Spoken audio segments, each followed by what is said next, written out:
বন্ধন news, খবরের বন্ধন। শুরু করছি আজকের খবর। গুজবের জন্যই বন্ধ ইন্টারনেট পরিষেবা, পরিস্থিতি স্বাভাবিক হবার পথে। শেষ 36 ঘন্টায় মুর্শিদাবাদের পরিস্থিতি শান্তিপূর্ণ, একথাই জানালেন এডিজি আইন শৃঙ্খলা জাভেদ সামিন। পাশাপাশি এদিন সাংবাদিকদের প্রশ্নের উত্তরে তিনি জানান, মুর্শিদাবাদে কোনো বড় ঘটনা ঘটেনি, তবে গুজব নিয়ে এখনও উদ্বিগ্ন পুলিশ। এখনও অনেকে গুজব ছড়াচ্ছেন। যত বেশি গুজব ছড়াবে ততক্ষণ পর্যন্ত পরিস্থিতি স্বাভাবিক হওয়া খুবই কঠিন। মানসিক অস্থিরতা আগে কমানো দরকার। কিন্তু আমরা পুরো শান্তি এই মুহূর্তে কিন্তু জঙ্গিপুরে বহাল আছে। আমাদের যা যা পুলিশিংয়ের আছে, পেট্রোলিং, পিকেটিং, এগুলো পুরো দস্তুর চলছে এবং যাতে মানুষের কনফিডেন্স ফিরে আসতে পারে তার পুরো ব্যবস্থা করা হচ্ছে। ইতিমধ্যেই কিছু কিছু দোকানপাট খুলতে আরম্ভ করেছে এবং উই আর ভেরি কনফিডেন্ট যে নর্মালসি খুব তাড়াতাড়ি, টোটাল নর্মালসি যেটা বলি, যেখানে life coming back totally to normal, সেটা খুব শীঘ্রই আমরা করতে পারবো। ইতিমধ্যে যারা কিছু লোক যারা নিজেদের গ্রাম ছেড়ে অন্যত্র চলে গেছিলেন, তাদের মধ্যে কাল রাত্রেই 19 জনের মতো ফিরে এসছেন এবং আজকে আরও সেই প্রসেসটা বাড়বে এবং with the district administration of Malda, Murshidabad প্রচণ্ড ট্যান্ডেমে এবং পুলিশ অর্গানাইজেশন ট্যান্ডেমে আমরা কাজ করছি যাতে যত শীঘ্রই যারা ঘর ছাড়া আছেন তাদের ইমিডিয়েটলি আমরা ফিরে আনতে পারি এবং তারা নিজেদের জায়গায় অবস্থান। That process has started since yesterday এবং আজকে আমরা খুব হোপফুল আছি যে প্রসেসটা আরও আমরা এসকেলেট করতে পারবো এবং যা কন্ডিশনস প্রেজেন্ট যেটা বললাম যে কোনো রকম ঘটনা বা সিচুয়েশন অ্যারাইজ করেনি ডুরিং দি লাস্ট, যদি আপনারা টেকনিক্যালি বলতে পারেন লাস্ট 36 আওয়ার্সে যদি আমরা দেখি, তো it has been a very peaceful situation. But যেটা বলছি যে পিসফুল ডাজেন্ট মিন নর্মালসি। পিসফুলের সঙ্গে যেটা বললাম, যেটা প্রথম দিনই যেটা আপনাদের সঙ্গে যখন আমরা বসেছিলাম যে একই কথা বলেছি, রিউমার্স, এত বেশি রিউমার্স এখনও ঘুরছে এবং যতক্ষণ রিউমার্স থাকবে তত কিন্তু মেন্টালি মানুষের যতক্ষণ পিসফুল হতে পারবে না, মেন্টালি যতক্ষণ একটা স্পেসে আসতে পারবেন না, ততক্ষণ কিন্তু নর্মালসি অ্যাচিভ করা খুব মুশকিল। এখানেই যেটা বলছিলাম যে সোশ্যাল মিডিয়া হোক, নর্মাল মিডিয়া হোক, এই রিউমার মঙ্গারিংটা কিন্তু আমাদের এটা কোনো মতে বন্ধ করতে হবে, কারণ রিউমার মঙ্গারিং থেকে সব রকম প্রবলেম অ্যারাইজ করে। কালকে আমরা জানেন 2 দিনের জন্য এই জন্য ইন্টারনেট এক্সটেন্ড করা আছে। ইন্টারনেট ইজ নেভার এক্সটেন্ডেড, আর ইন্টারনেট যেটা আমরা বন্ধ করি সেটা কোনো extension is never for maybe controlling a situation. এটা রিউমার মঙ্গারিংটাকে বেসিক্যালি বন্ধ করার জন্য। আপনারা জানেন হঠাৎ কেউ ফোন করে বলে দেয় যে আমার এখানে অ্যাটাক হয়ে গেল, 99% সময় দেখা যাচ্ছে সে নিউজটা ভুল আছে, কিন্তু সে যখনই এটাকে কোনো গ্রুপে দিয়ে দেয়, that news spreads and that cannot be taken back. So the idea is যে কালকেও কয়েকটা হয়তো নতুন পিন, আপনার নতুন নিউজ হয়েছে যে ভাই নতুন এলাকা করা হয়নি, আপনারা জানেন যে পিনকোড হিসেবে হয়। পিনকোডে যেটা আছে হয়তো আমরা প্রথমে করিনি, কিন্তু ওটাই হচ্ছিল যে জঙ্গিপুরে অনেক কটা এলাকায়, কিন্তু সেটা ইজিলি হোয়াটসঅ্যাপ ওয়াজ অ্যাভেলেবল, ইনক্লুডিং আপনারা যদি জানেন যেখানে জাকরাবাদ, জাফরাবাদ, জায়গা, রতনপুর, এইসব জায়গায় কিন্তু হোয়াটসঅ্যাপ অ্যাভেলেবল। আপনারা জানেন যে বিকজ মালদার অ্যাক্রস নদীর জন্য মালদার টাওয়ার্স ধরছিল, কয়েক জায়গায় বীরভূমের টাওয়ার্স ধরা হচ্ছিল। এই জন্য এই পয়েন্টসগুলোকে যাতে জঙ্গিপুরের লোকেরা, মানে এখন আমরা যেটা আছি রিউমার মঙ্গারিং, যেটা আপনার পরিষ্কার কথা বলছি যে একটা rumour mongering is the biggest enemy to peace. এই সময় একটা তো আছে যে ঘটনা হয়ে গেছে সেটা তো আছে, আমাদের ফার্দার দেখতে হবে যে কোন এসকেলেশন না হয়। এসকেলেশন কি হয়? যখনই লোক জমায়েত কেন হয়? যখনই মনে হয় যে কোনো রকম একটা জিনিস হচ্ছে যেটা সত্য না, সেখানেও লোক জড়ো হয়ে যান এবং দুই পক্ষ তখন জড়ো হলে তখন একটা প্রবলেমের একটা জায়গা দাঁড়ায়। সো আইডিয়া ইজ দ্যাট আমরা যেখানে যেখানে আপনাদের ইনফরমেশন আছে, আমি আপনাদেরও আমরা রিকোয়েস্ট করেছি, পাবলিকদেরও একই কথা বলেছি, যেখানে আপনাদের কাছে খবর আসবে আমাদের ইমিডিয়েটলি জানাবেন, আমরা ইমিডিয়েটলি তৎক্ষণাৎ অ্যাকশন নেব। আর যে আছে আপনারা যেরকম যত ফোর্স আছে, যে বললাম যে নিজে ডিজিপি সাহেব ক্যাম্প করছেন, অল সিনিয়র অফিসার আর দেয়ার, তো যেরকম যদি খবর আসে যার কাছে আছে রিকোয়েস্ট আমাদের জানাবেন। আমরা এই জন্যই যেটা আছে যে only thing is verification of facts and information. লোকদের মধ্যে অবভিয়াসলি ঘটনা হয়েছে এবং তাই জন্য একটা ভয় ভীতি থাকে এবং ভয় ভীতি থেকে যা কিছু বলা হয় সেটা মানুষে ইমিডিয়েটলি বিশ্বাস করেন। তো সেটাকে একটু ভেরিফাই করে জিনিসটা যদি আমরা করতে পারি, সেই জন্যই এই জিনিসগুলো করা।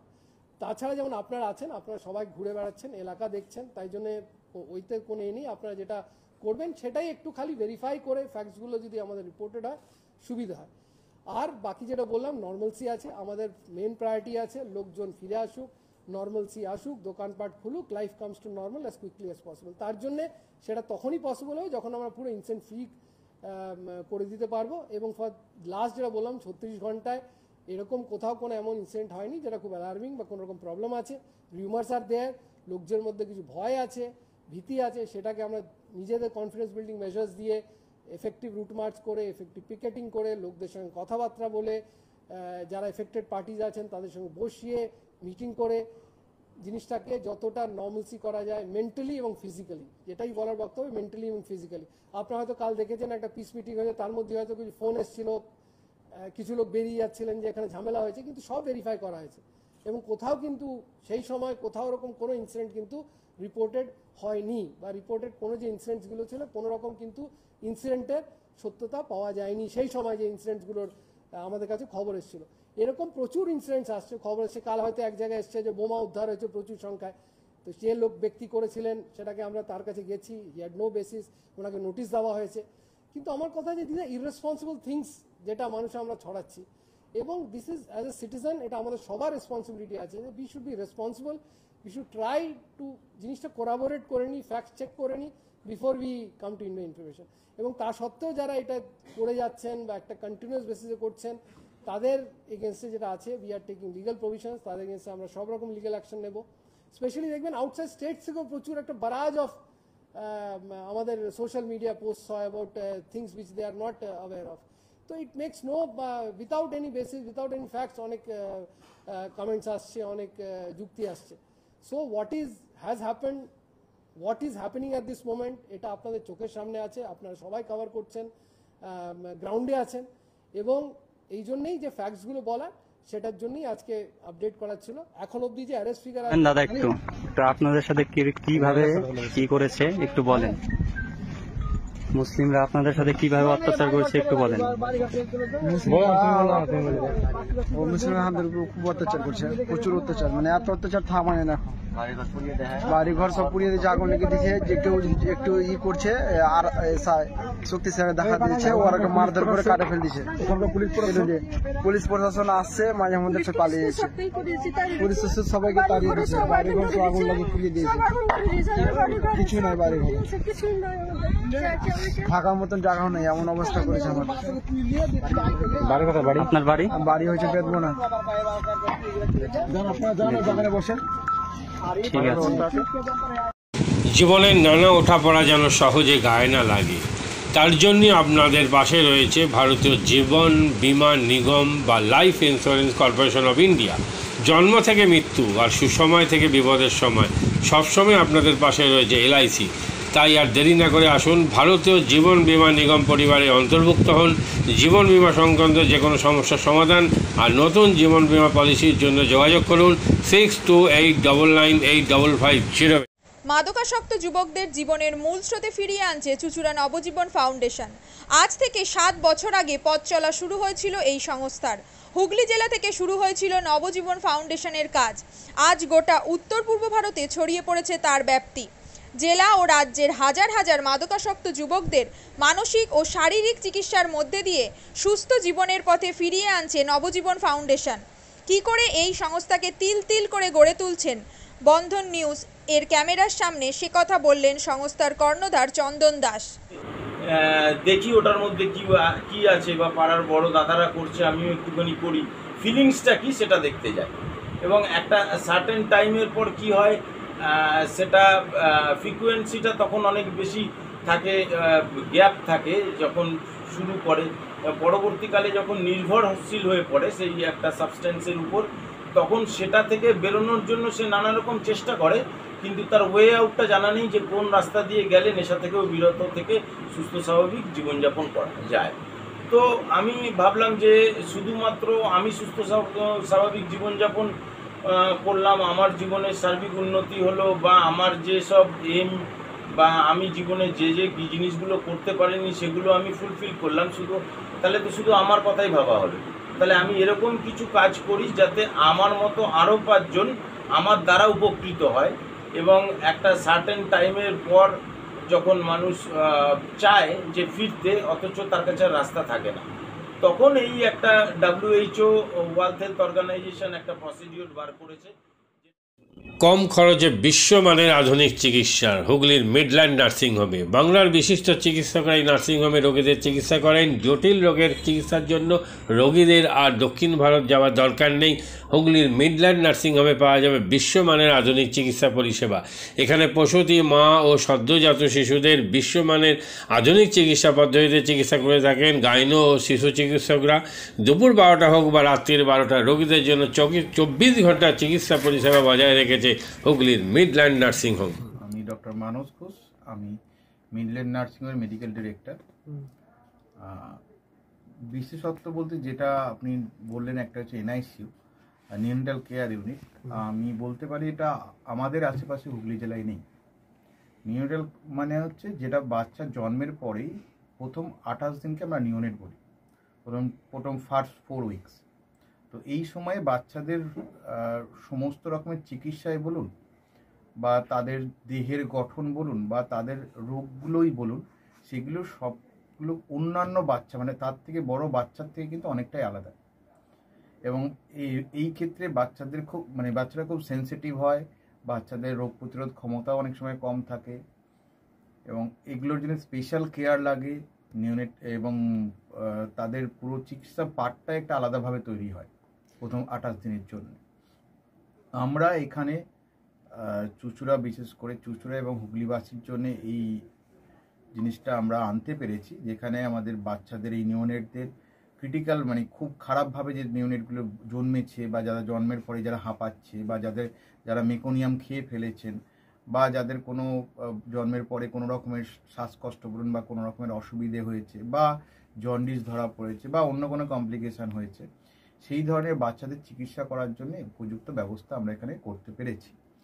তার ভিতরে আমরা বলতে পারি আমাদের এখানে ওয়ার্মার আছে সাফিসিয়েন্ট, আমাদের এখানে 6টা বেডের জন্য ওয়ার্মার আছে এবং আমাদের এখানে ফটোথেরাপি মানে বাইলেয়ার ডবল সারফেস ফটোথেরাপি আছে যাদের কনজেনিটাল বা যাদের জন্ডিস ধরা পড়েছে তাদের জন্যে, এবং বাচ্চাদের ভেন্টিলেটর আছে আমাদের একদম নিওনেটদের জন্য। এই ভেন্টিলেটর সাধারণভাবে সব জায়গায় পাবেন না, এবং বাচ্চাদের বাবেল সিপ্যাপ যেটা একটা স্পেশালাইজ মেশিন, বাচ্চাদের যেহেতু ভেন্টিলেটর খুব বেশি লাগে না, কিন্তু বাবেল সিপ্যাপ বলে একটা জিনিস খুব বেশি লাগে তাদের অক্সিজেনের পরিমাণ কমে গেলে, তাদের শ্বাসকষ্ট হলে, সেটাও আমাদের এখানে আছে। এবং আমি কিছুদিন আগে আমাদের একটি বাচ্চা এখানে ভর্তি হয়েছিলেন যার শ্বাসকষ্ট হতে শুরু করেছিল জন্মের 6 ঘন্টা পর থেকে, এবং সুন্দরভাবে তাকে আমরা এখানে চিকিৎসা দিয়েছি। আমাদের এখানে দুজন খুব ইয়ং মানে এনথুজিয়াস্টিক পেডিয়াট্রিশিয়ান আছেন, ডক্টর মৈত্র এবং ডক্টর ঘোষ। তো তাদের দুজনের আন্ডারেই বাচ্চা ভর্তি ছিলেন। অন্য পেডিয়াট্রিশিয়ানরাও আসেন, বাট এনারা আমাদের এখানে সবসময়ই থাকেন মোটামুটি একটা স্তম্ভের মতো আমাদের নিউনেটাল কেয়ার ইউনিটের জন্য।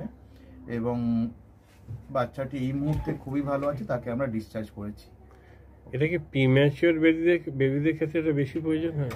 ভীষণভাবে প্রিম্যাচিওর বেবি যারা একটু আগে জন্মেছেন বা যাদের ওয়েট কম হয়েছে, এবং অনেক সময় মায়ের বা ওয়েট অনেক সময় বেশি ওয়েট হলেও যে সেটা ভালো সেরকম নাও হতে পারে, যেমন ডায়াবেটিসের ক্ষেত্রে হতে পারে, বা অনেক সময় বাচ্চাদের বারবার জন্মানোর পর সুগার ফল করছে, এটাও আমরা দেখি। অনেকগুলো কারণেই যেগুলো জন্মের পরেই যে সমস্ত সমস্যাগুলো হয় সেগুলোর জন্য এরকম স্পেশালাইজ ইউনিট দরকার হয়, নিউনেটাল কেয়ার ইউনিট, এবং সেটা আমরা এখানে করতে পেরেছি। প্রথম কথা হচ্ছে জীবনের দাম সব থেকে বেশি, ঠিক আছে, এবং যে মা 10 মাস তার বাচ্চাটাকে গর্ভে ধারণ করেছেন তার জন্য সারা পৃথিবীর সব থেকে মূল্যবান জিনিস বা সেই বাবাটির জন্য কিন্তু সেই শিশুটি। রিগার্ডিং কস্ট যদি বলেন, আমরা এমনিতে একটা মফস্বল এলাকাতে থাকি এবং আমাদের পুরো নার্সিংহোমটাই মফস্বল এলাকাতে। আমরা সেটার কথা মাথায় রেখে আমাদের যে সমস্ত কস্টগুলো রেখেছি, এবং এই যেটা বললাম কয়েকদিন আগেই আমাদের একটি বাচ্চা যাকে হঠাৎ করে শিফট করতে হয়েছিল নিকুতে, সেই চিকিৎসা পেয়ে গেল। তার বাবা মা দুজনেই খুব স্যাটিসফাইড। আমাদের যে ফেসবুক পেজ আছে, সেখানে আপনারা তাদের কথা শুনলে বুঝতে পারবেন, এবং কস্ট মানে যথেষ্ট রিজনেবল। আমি একেবারে কম বেশি এরকম বলবো না, আমি বলবো রিজনেবল। আমাদের মফস্বলের জন্য যেটা হওয়া উচিত সেই রকমই করা আছে।